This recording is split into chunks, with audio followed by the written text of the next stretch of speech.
महाराणा प्रताप शौर्य गाथा।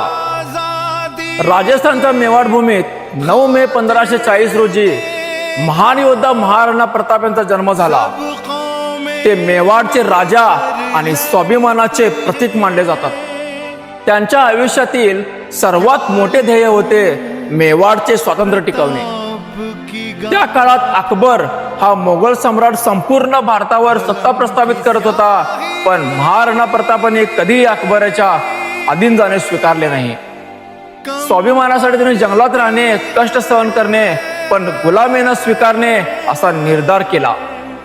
इसवी सन 1576 मध्ये बॅटल ऑफ हल्दीघाटी झाली। या युद्धात महाराणा प्रताप यांनी अतिशय शूरपणे लढा दिला।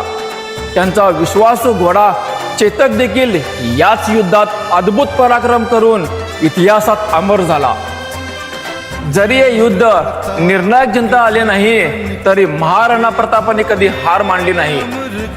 त्यांनी पुन्हा सैन्य उभे करून मेवाडचा मोठा भाग परत जिंकला। महाराणा प्रताप यांचे आपल्याला स्वाभिमान, धैर्य आणि स्वातंत्र्यासाठी लढण्याची प्रेरणा देते। म्हणूनच ते आजही भारताच्या इतिहासातील सर्वात महान आणि शूर राजांपैकी एक मानले जाते। मित्रांनो, जर तुम्हाला महाराणा प्रतापांची शौर्यगाथा आवडली असेल तर व्हिडिओला लाईक, शेअर आणि कमेंट करा आणि तुमच्या भावाला फॉलो करायला विसरू नका। धन्यवाद।